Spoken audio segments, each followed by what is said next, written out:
नमस्कार, मी Vikrant Joshi off the record या यूट्यूब चॅनलवर आपले स्वागत आहे. मित्रांनो, आजकाल जर नीट परीक्षेचं विषय पूर्ण अख्ख्या भारतात जर गाजत असेल तर महाराष्ट्रात आणि मुंबईमध्ये एकच माणूस गाजतो आहे. आणि नाही, यावेळेला ते कोणते राजकीय नाही आहेत, ते एक ब्युरोक्रॅट आहेत.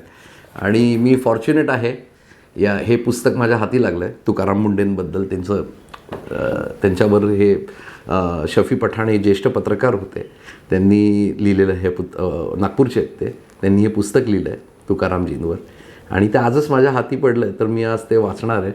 आणि माझे आणि तुकारामजींचे संबंध तसे एक 7-8 वर्ष झाले असतील संबंध आहेत. आणि कसे आहेत ते असे पत्रकार म्हणून किंवा मित्र म्हणून असे संबंध नसतात. इज व्हेरी प्रोफेशनल, म्हणजे काम से काम, काही वायफळ गप्पा नाही, काही नाही. पण इतर काही 2-3 ठिकाणी म्हणजे जे मला थोडंसं माझं लिखाण आवडत असल्यामुळे लोकांना ते माझ्याशी काही ऑफ द रेकॉर्ड गप्पा करतात. पण ते जेव्हा सेल्स टॅक्सला होते किंवा नवी मुंबई कमिशनर होते तेव्हा माझा त्यांच्याशी परिचय झाला होता आणि छान बोलायचो आम्ही. मग मध्यंतरी त्यांचे सगळे प्रॉब्लेम सुरू झाले गव्हर्नमेंट बरोबर. मग मी काही एवढा टचमध्ये होतो, कारण त्यांच्याकडे चांगलं पोस्टिंग. आमचं कसं असतं की जो अधिकारी ज्या पोस्टिंगवर असेल ती पोस्टिंग आणि बातम्या असं आमचं ते असतं. म्हणून ते आता तुकाराम मुंडे FDA कमिशनर झाले तर आता आमचे संबंध त्यांच्याशी रोज पडतात, किंवा BMC कमिशनर असतील, कारण ते अशा कुठे साईडला जर कुठेतरी असेल तर ते डिपार्टमेंटचं काही एवढ्या बातम्या येत नसतात. एनिवेज, तुकाराम मुंडे गाजवत आहेत मुंबई. आत्ताच त्यांनी मागच्या आठवड्यात म्हणजे मागच्या काय याच आठवड्यात त्यांनी 5 मुंबईतले टॉप जे जिमखाना असतात, एक आपलं ते जुहू जिमखाना आमच्या भागातलं, मी सांताक्रूज खार भागात राहतो. मग वेलिंग्टन जिमखाना टाऊनमधलं, CCI cricket club of India, म्हणजे तुम्हाला सांगतो मी त्याच्याबद्दल. मग चौथं आपलं ते हे गोरेगाव स्पोर्ट्स क्लब, आणि 5वं MIG. आता या 5 क्लब्सवर FDAने रेड केली, आणि फूड अँड ड्रग्सनी जेव्हा रेड केली त्यात त्यांना अतिशय गलिच्छ किचन, मग त्यात कॉक्रोचेस, उंदीर, सडलेल्या भाज्या, सगळं अनहायजेनिक कंडिशन्स, आणि असं म्हणजे बापरे, आपण ते जेवण आपल्या तोंडात टाकतो या क्लब्समध्ये जाऊन, हे किळस वाटणारं होतं. तर FDAने ताबडतोब त्यांचे लायसन्सेस सस्पेंड केले. तर काय ती प्रोसिजर आहे मला माहीत नाही, पण ती रेड टाकणं गरजेचं होतं. आता तुम्हाला सगळ्यात महत्त्वाचं सांगतो, तुम्हाला माहिती आहे का, CCI हा आपला चर्चगेटला एक क्लब आहे. CCIमध्ये आज नाही, गेले कित्येक वर्ष महाराष्ट्रातले टॉप मंत्री असो, ब्युरोक्रॅट म्हणजे चीफ सेक्रेटरीपासून तर ते अगदी नवीन IS जे आपल्या इथे जॉईन होतात, कलेक्टर बांद्रा असेल, कलेक्टर ती टाऊनचे असतील, सबर्बन, सगळे IS IPS तिथे जेवायला जातात, दारू प्यायला जातात, पार्टीज असतात तिथे. सगळे मुंबईतले टॉप बिझनेसमॅन CCI क्लबचे मेंबर आहेत. त्या क्लबमध्ये पण हे लोक घाणेरडं जेवण देत होते, निकृष्ट दर्जाचे जेवण आणि निकृष्ट कंडिशन्स, म्हणजे ते किचनमधले कंडिशन्स. आता हे तर एक झालं, ते रेड झाली. म्हणजे CCI सारख्या क्लबवर जर हे लोक असं करू शकतात, आणि इतके वर्ष FDA करत काय होतं, म्हणजे तुकाराम मुंडेंनी खरंच गट्स करून ते जे या सगळ्यांना अंगावर घेतलं आहे, इट्स रिअली क्रेडिबल. दुसरं जुहू जिमखाना. आता मी आमच्या बाबतीत सांगतो. आता जुहू जिमखाना कसं आहे, शाळेतनं पोरं सुटले की तिथे खेळायला वगैरे सगळे त्या जुहू जिमखान्यातच जातात. आमच्या सगळे अंधेरी वर्सोव्यापासून राहणारे पोरं ते जुहू अगदी खार बँड्रापर्यंतचे, म्हणजे जे त्यांनाही क्लब्स असतील पण ते जुहू जिमचेच मेंबर्स आहेत खूप सारे जण, 90% लोक. स्पेशली गुजराती मारवाडी जास्त लोक आहेत. आणि कसं असतं, गुजराती मारवाडी असल्याने थोडं क्लेनलीनेस वगैरे चांगला असतो. पण आता त्यांचंही किचन रेड करून बंद पडलं. ती तर फारच मी तर माझ्या ट्विटरवर, म्हणजे X अकाउंटवर आणि इंस्टाग्राम मी जे नवीन सुरू केलं आहे, OFF_D_record, त्याच्यावर मी ते फोटोज टाकलेत सगळे माझ्या स्टोरीजवर. कारण मला माझ्या सोर्सेसने अजून, आता मी त्या एरियात असल्यामुळे माझे खूप सोर्सेस आहेत, तर फार भयंकर भीषण परिस्थिती. आणि मी नेहमी त्या क्लबमध्ये आम्ही जेवायला जायचो, आणि क्लब म्हणजे स्वस्त रेट्स असतात, मस्त पावभाजी वगैरे सगळं खायचो आम्ही. आणि मुलं पण तिथे स्विमिंग करायचे, काही खेळायचे, तर खेळल्यानंतर मुलांनाही तिथे इडली डोसा वगैरे आम्ही खाऊ घालायचो.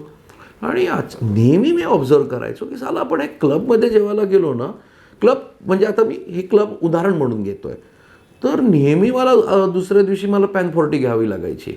म्हटलं ॲसिडिटी व्हायची सकाळी, मुलालाही म्हणजे टॉयलेटला जायला त्याला प्रॉब्लेम व्हायचे वगैरे सगळं. म्हटलं अरे कशामुळे. आणि मग आपण हे कसं 15 दिवसात एखाद वेळा करायचो आम्ही, पण 14 दिवस काहीच त्रास होत नाही, ना ॲसिडिटी ना गॅस. आणि मग आम्हाला लक्षात आलं की क्लबचं म्हणजे हे रेड मारण्याच्या आधी 1 वर्ष 2 वर्ष आले आम्हाला लक्षात आलं की हे क्लबचं जेवण जेवायचं नाही. पण मी तुम्हाला सांगू का, तुम्ही अजून हे जितके शेट्ट्यांचे हॉटेल आहेत ना, म्हणजे तुम्हाला एक अजून आयडिया सांगतो. तुम्ही विरारला जा, तिथे एका शेट्ट्याच्या हॉटेलमध्ये जा, हे सुखसागर शिवसागर वगैरे जे नावं ठेवलेले आहेत, तुम्ही त्यांचा सांबार खा, तिथला डोसा खा, तिथे पनीर मखनी, कारण ते सगळं मिक्स जेवण असतं, पनीर मखनीपासून सगळं खा. आणि तुम्ही 8 दिवसानंतर माहीममध्ये शोभा हॉटेल आहे, माहीम माटुंग्याला, किंवा चर्चगेटला शिवसागर आहे, तिथे तुम्ही खा.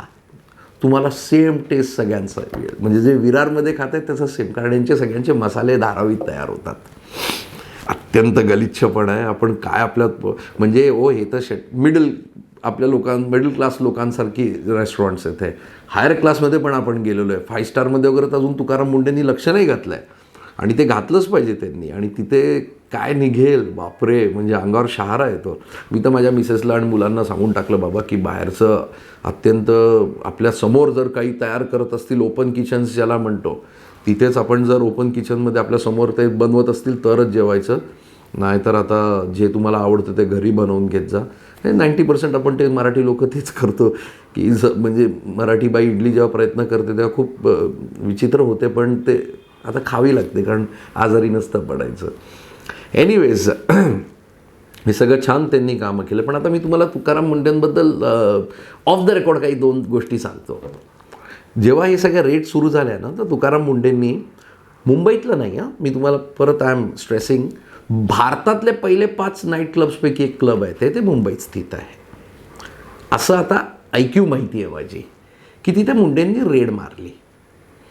आणि भारतातले पहिले 3 म्हणेल मी, 5 पण नाही, जर हे क्लब आहे तर तिथे त्यांनी त्या दारूच्या याच्यावर अड्ड्यावर, म्हणजे दारू मिळते ना क्लब्समध्ये, नाईट क्लब आहे ते, नाईट क्लब रेस्टॉरंट फार सुंदर आहे ते, म्हणजे आपले डोळे दिपतील. म्हणजे मी आजपर्यंत ते 3-4 वर्ष झाले उघडलं आहे, मी एकदाच गेलो आहे, कारण ताकदच होत नाही आपली, इतकं महाग आहे ते. तर आणि आम्हाला पत्रकारांना म्हणजे मला आवडत पण नाही. एनिवेज, तर मी तिथे गेलो, तर तिथे रेड मारली मुंडेंनी आता लेटेस्ट, अशी माझी IQ माहिती. आता किती खरं आहे किती खोटं आहे मी काही तुम्हाला दुजारा देऊ शकत नाही, दुजोरा. तर रेड मारली, प्रत्येक दारू तिथे नकली मिळाली त्यांना. म्हणजे एक्साईजवालेही आपल्याला बेवकूफ बनवतात. एक्साईज म्हणजे मुंबईतलं नाही, भारतातले पहिल्या 3 पैकी असलेलं एक क्लब, म्हणजे मुंबईतला अर्थातच नंबर 1, हे जर नकली दारू विकत असतील तर आपण हे जे बाकी मिडल रेस्टॉरंट्समध्ये वगैरे जातो, पब्समध्ये जातो, तिथे काय मिळत असेल आणि किती भेसळ होत असेल त्या दारूमध्ये. तर मी एका अधिकाऱ्याला असंच म्हटलं काय झालं, इथेही आपल्याला नकली दारू मिळते. तर तेवढ्याला यार आपल्या भारतात 2च गोष्टी प्युअर मिळायला पाहिजे, एक दारू आणि पेट्रोल, बस 2 गोष्टी आपल्याला जर प्युअर मिळाला तर आपण भारतीय खुश असतो. तर एनिवेज गमतीचा भाग सोडा, पण दारू नकली होती. आणि मग काही ॲक्शन का झाली नाही तर असं सांगण्यात येतं की त्याच्यात एक राजकीय व्यक्तीची पार्टनरशिप आहे, आणि तो राजकीय व्यक्ती त्यांनी काहीतरी जमवलं, कुठून तरी काहीतरी जमवलं, आणि ती रेड म्हणजे त्यावर ॲक्शन झाली नाही, कारण आतापर्यंत पेपरमध्ये आलं असतं जर ॲक्शन झाली असती तर. दुसरं असं परत IQ माहिती आहे की तुकाराम मुंडेंनी टबॅको इंडस्ट्रीवर, म्हणजे हे बँड सबस्टन्सेस असतं, रजनीगंधा, पान पराग, त्याच्यावर त्यांनी रोक लावली. आता असं म्हणतात की टबॅको इंडस्ट्री ही एका विशिष्ट राजकीय पक्षाला वर्षाचे काहीतरी 1300-1500 कोटी रुपये असंच देते ब्लॅकमध्ये. तो धंदा म्हणजे इल्लिगल धंदा सुरू राहावा एका राजकीय पक्षाला, ज्याचा कंट्रोल आहे त्याच्यावर. तर जेव्हा तुकाराम मुंडेंनी त्यात लक्ष घातलं, ही मी परत म्हणतोय IQ माहिती आहे, तर त्यात जेव्हा त्यांनी ती रेड मारली तर त्या राजकीय पक्षाचा एक सर्वा नाही म्हणणार मी, नंबर 1 नंबर 2 असं म्हणतात, मुंडेंच्या घरी गेले आणि मुंडेंना खूप मोठी अमाऊंट ऑफर केली. मुंडेंनी आवबगत केलं, म्हणजे आले तेवढे मोठ्या नेता, चहा वगैरे विचारला, आणि जेव्हा त्यांनी हा विषय काढला तेव्हा मुंडेंनी त्यांना सांगितलं, तुम्ही चुकीच्या घरात आलात साहेब, म्हणजे काय गट्स बॉस त्या माणसाचे. एनिवेज, आता हे खरं आहे खोटं आहे मला काही माहीत नाही, पण जी IQ माहिती आहे आणि मला माझी IQ माहिती जनरली खोटी नसते. एनिवेज, हे 2 मुद्दे झाले. पण आता मला एक FDAचं एक लक्षात नाही आलं अजून. त्यांनी एक काहीतरी गडबड करून टाकली. माझ्या मनात एक संभ्रम निर्माण झाला. तुम्हाला आठवत असेल, एक 8-10 दिवसाआधी पारशी डेअरी फार्म ही अतिशय फेमस डेअरी आमच्या इथे मुंबईत, कालबादेवीला त्याचं शॉप आहे, तिथे त्यांनी रेड मारली होती आणि ती बंद करून टाकली FDAने, की बाबा हे कंप्लायन्स करा. त्यांच्यात काहीतरी त्यांना परत तेच कॉक्रोचेस, उंदीरं वगैरे सगळे सापडले, झुरळं वगैरे. आता मी काल संध्याकाळी तिकडनं 5 झालं, ती सुरू झाली होती आणि असं ऐकण्यात आलं की त्यांनी सगळे कंप्लायन्स पूर्ण केले. म्हटलं, मी डोक्याला हात लावला, म्हटलं काय, म्हटलं बॉस 8-10 दिवस पण नाही झाले, हे लोकांना ही झळ सहन करू शकत नाही काय हे लोक.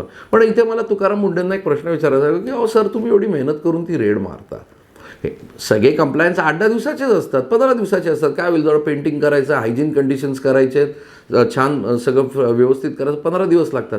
अहो पण तुम्ही अशी एक शिक्षा द्या ना की जरा एक 2-3 महिने तर त्यांना हे करू द्या.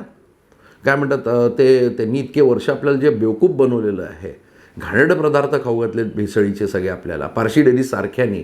म्हणजे माझा मित्र म्हणाला की विक्रांत 60-70 रुपये आपलं 120 रुपये लिटर तो दूध घेतो तिकडनं वर्षभर, आणि तो म्हणतो माझ्या आजारांचं, त्याला खूप आजार आहेत बिचाराला, तो म्हणाला की विक्रांत माझ्या आजारांचं कारणच हे दूध असावं, कारण मी रोज इकडनं दूध मागवतो. तर अशा लोकांना तुम्ही 8-10 दिवसात जर रिस्टार्ट करण्याची परमिशन देत असाल तर ते मला काही मान्य नाही बाबा. त्यांना एक 2-3 महिन्यात तर थोडी झळ बसू द्या, त्यांना थोडं तर म्हणजे त्यांचे लॉसेस वगैरे हे होऊ द्या, लॉसेस होऊ द्या, त्यांना पण थोडं कसं म्हणतात ना, जमिनीवर येऊ द्या जरा. असं जर होत असेल तर मग प्रत्येकच जण, मग हे क्लब्स पण आता 15-20 दिवसात सगळं पेंटिंग करतील, छान पेस्ट कंट्रोल करतील, सगळं छान करतील, तुम्ही सुरू, म्हणजे रेटचा अर्थ काय झाला. त्यापेक्षा त्यांना 1 महिना, 2 महिना, 3 महिना जरा हे तर राहू द्या, गॅसवर राहू द्या ना, आपण म्हणतो ना गॅस पे रहने दे इसको. थोडं काहीतरी असं तुकाराम मुंडेंनी केलं पाहिजे. काल एक त्यांनी नवीन रूल काढला की शाळेच्या आवारात काहीतरी 100 मीटरवर ते काय कोल्ड्रिंक नाही, चिप्स नाही, हे सगळं दुखं फॅटनिंग. हो मुंडे साहेब, हे ठीक आहे, तुम्ही बंद कराच. हो पण त्या शाळा कॉलेजेसच्या आसपासचे 500 मीटर हे पहिले तुम्ही सिगरेट आणि पानवाल्याचे दुकानं बंद करा. सगळे मुलं तिथे ते सिगरेट, वेप वगैरे सगळे घ्यायला जातात. यंगस्टर्स तुम्ही जितके बघाल सगळे ते वेप करत असतात, पोरं असो, पोरी असो, जेनझी असो, कोणी असो, म्हणजे ते वेप करत असं, कारण दुकान समोरच आहे. जसं मी NM कॉलेजमध्ये होतो, आमच्या कॉलेजच्या अगदी असा रस्ता क्रॉस केल्यावर एक वडापाववाला, एक सदा पानवाला आणि महेश पानवाला होता, आणि धीरज कॅन्टीन. असं आम्हाला लाईनीत म्हणजे अगदी 100-50 मीटरवर होतं. तर तुम्ही हे दुकानं पहिले बंद करा. हे बिस्किट याच्यानी तर म्हणजे एक्सरसाइज करून कोल्ड्रिंक वगैरे याचा इफेक्ट थोडा बाहेर करू शकतो आपण. हे सिगरेट आणि वेप, आणि या वयात जर सवयी लागत आहेत मुलांना 17व्या, 18व्या, 19व्या वर्षी, इट्स डेंजरस ना. कारण हे आपल्याला मान्य करावं लागेल की सगळी म्हणजे 90% जेनझी तसं काही ना काही करतेच आहे आता मुंबईतले, एस्पेशली मुंबई पुण्यातले. तर थोडं लक्ष असू द्या इथे. म्हणजे ठीक आहे, तुम्ही क्रीम बिस्किट नाही, वेफर्स आणि कोल्ड्रिंक्सवर बॅन आणताय, पण 500 मीटरवर पहिले पानटपऱ्या बंद करा. आणि त्या पोलिसांना जरा ताकीद द्या, तुम्ही पोलिसांबरोबर कॉर्डिनेट करा की ते बाईकवर येतात, वेप देऊन जातात, तो पोरगा जीपे करतो आणि ते वेप घेतात आणि सगळीकडे वेप पीत बसतात. म्हणजे हे तर मी माझ्या डोळ्यांनी बघितलेलं आहे, जुहू भागात वगैरे, बांद्रा भागात आपल्या, मग सगळीकडेच, तुम्हालाही माहीत असेल. एनिवेज, तर काम छान करतायत मुंडे, पण थोडंसं यांनी हाय प्रोफाईल केसेस अजून थोड्या केल्या पाहिजे. 5 स्टार हॉटेल्सवर थोडं मारा. आम्हाला माहीत नाही, आम्ही ओबेरॉयत जातो जेव्हा प्रेस कॉन्फरन्सला, तिथलं आम्ही जातो, काय तो वडा असतो किंवा काही सँडविच खातो, तर ते चांगलं आहे की नाही आम्हाला तुम्ही सांगितलं पाहिजे. आणि पहिले तर या शेट्ट्या लोकांच्या याच्या धारावीत तुम्ही धाड मारा. इथे यांचे टेस्ट सगळ्या सेम कसे असतात, आणि जर सगळं चांगलं असेल तर याचं आम्हाला सांगा की कसं, म्हणजे प्रत्येक शेट्ट्याच्या हॉटेलमध्ये चांगलं, म्हणजे एक्सेप्ट माटुंगा ऑब्व्हियसली, जिथे ते हार्डकोर साऊथ इंडियन त्यांचं जेवण मिळतं, हॉटेल्स आहेत, रामाश्रय किंवा ते श्रीकृष्ण वगैरे माडीवर जे आहे. पण बाकी तुम्ही बघा ना, सगळ्यांचे शेट्ट्यांचे रेस्टॉरंट, आणि त्या सांबारनी ॲसिडिटी होतं. म्हणजे मला तरी त्रास होतो, मला, माझ्या वडिलांना वगैरे तर त्रास होतो, म्हणून आम्ही मग ठराविक ठिकाणीच, एक आमच्या इथे झूमध्ये दक्षिणायन म्हणून एक हॉटेल आहे, फार अप्रतिम आहे ते. एनिवेज, तर FDA छान काम करतात तुकाराम मुंडे, त्यांना राजकीय पाठबळ पण छान मिळतं आहे, म्हणजे मुख्यमंत्री वगैरे त्यांना पुढे स्टॉप. पण हे जरा असं आहे की जर रेड मारली आणि 4-5व्या दिवशी जर उघडत असतील परत हे लोक कंप्लायन्स करून, कारण आता हे जे क्लब्समध्ये तुम्ही हात टाकला आहे तिथे तर म्हणजे हे पारशी डेअरी जर इफ इट इज एवढं मुंगी आहे तर हे क्लबमध्ये तर सगळे मेंबर्स हत्ती आहेत आणि त्यांची मॅनेजमेंट पण हत्ती आहे. त्याच्या मॅनेजमेंटवर जरा फौजदारी गुन्हा करा. मी तर तेच म्हणतो, हे जे जितके पण हॉटेलवाले हे करतात ना, फौजदारी गुन्हा दाखल करा त्यांच्यावर, क्रिमिनल केसेस करा त्यांच्यावर.